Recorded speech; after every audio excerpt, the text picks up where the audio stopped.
السلام علیکم ورحمت الله وبرکاته. زم تاسو ورستا مرګره سليمان سالار مرګرو په خپل پیج او چینل کې تر کلم یو ورته غونډه کې ویډیو پیغام دل درکوما پر سایډ به تاسو را ویډیو ښکاری ډېر د عبرت نه ډکه ویډیو دا ویډیو چې تاسو له درشي نو سو په دې ملګرو سره ضرور شریک کړئ او د خپل عقیده په بنیاد باندې چې زمونږ د عقیده چې کوم دی دین او اسلام نه ګډوډ کیږي زمونږ عقیده نه ګډوډ کیږي ځکه چې انسان ډېر لالچي او یو ډېر وته وایي چې دا تر کوم ځای نه واغستون وایي چې بابا له دلبار نه دغه تاسو واورېدل په دې ویډیو کې هم او زه ته چې کوم دی دا ویډیو چې کوم دی خیمه دا سن سره تعلق ساتي چې ته سعودي عرب یا کوم ځای ته ترې راځي یو مولانا صاحب نیولې لري او هغه ته وایي چې دا کوم ځای نه غوښوي چې بابا له دلبار نه او ما ته دې په څه واقعیا را یاد شو یو بزرګ چې کله مطلب وفات شو د دنیا نه لاړ نو خپل یو شاګرد یا استاد په خوب ولیدو او ته ویل چې بزرګ مطلب حضرات صدما سره شو الله تعالی څنګه معاملې وکړه نو هغه ته ویل چې ګوره زه چې کله وفات شوم او د الله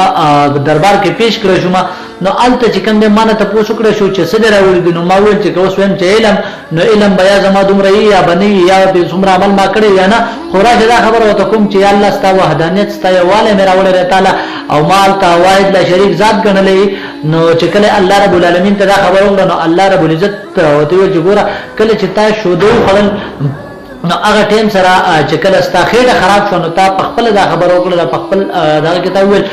چې دا خېټه مال شودو خراب کړه دا وحدانیت دغه شنوي یا مطلب دغه شن وحدانیت بسو کوي چې ستا خېټه ما خراب کړه تا ویل چې زما خېټه شودو خراب کړه دا نو د خپل عقیده د بنیاد په وجه باندې چې کوم دین موږ بلا ویډیو مخکې هم شیر کو او چې کوم دین کوشش بدا کو چې را د چا په خبرو کې رانه شو د چا په وینا کې رانه شو سو دغه شان موږ چرته دغه نه کی چیرې مطلب دار چې ته چې کوم دینو ته بداو کې تباغو کې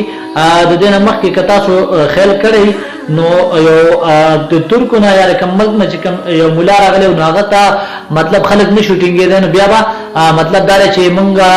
دجال ته سټینګ شو چې هغه زمونږ په مخامخ باندې مړي راغندې کوي بالکل الله چې کوم دین واحد لا شریک ذات دی حضرت بلال ابشر جنتر هو چې بکلا اغلب هر قسم سزا ورکول کېدل نو هغه په خپل خبره کې صرف او صرف وینا به دا کوله چې نردس شریک نشته د احد ناری به والی هغه په سرکوټو باندې سملول شو په اور به سملو او تاسو په دې ویډیو کې کتلی هم هغه دغه لګولې ده په لاس باندې نو بالکل دی والی چې کوم دی موږ الله واحد لا شریک ذات ګڼو او خپل عقیده په خپل سمو مطلب دار چې موږ علماء او لزو موږ بزرګانو سره کینو پاسو چرته مطلب کنور خلک وی نو هغه زمون چرته عقیده ګډوډ نه کی موږ ته چرته نقصان نه رسي او په اخر ټایم کې چې کوم شیطان کوم کوشش کوي نو دا کوشش هم دای چې مطلب دا انسان چې کله د دنیا نزیدا په ست طریقه باندې جهنم ته ورسو ما په ست طریقه به ګناګار کما نو ملګرو د خپل ځان کوشش پکار دی ځان سره سره د نورو ملګرو هم کوشش پکار دی د خپل خپلوانو د خپل ماشومانانو صحیح اصلاح پکار دا صحیح مدرسې ته کېنول پکار دی هغه سره بدلل پکار دی او د شکر الحمدلله په یو خبره موږ د عمران خان نه خوشحال هم یو چې هغه په سکولونو کې هم دنیوي دینی تعلیمونه چې کوم دي هغه واپس بحال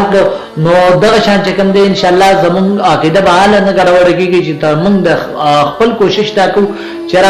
زموږ عقیده ګډوډ نشي نو دغه شان د خپل عقیده د بچاو لپاره موږ ډېر زیات کوشش کوو او دا ویډیو چې کوم دی نو په کمنټس کې سبحان الله الحمدلله ولیکي او ان شاء الله کوشش په مدای چې دغه شان خېخي ویډیوګانې تاسو لراوړو او تاسو مطلب دار چې مطمئنه ګجرا مطلب مونږ ته دین څخه اسلام څخه نو دا ټیم مال راکې اجازه چې چرته مې خاط آباد او بریالیو صحیح مونږ په خپل دعاګانو کې ساتي الله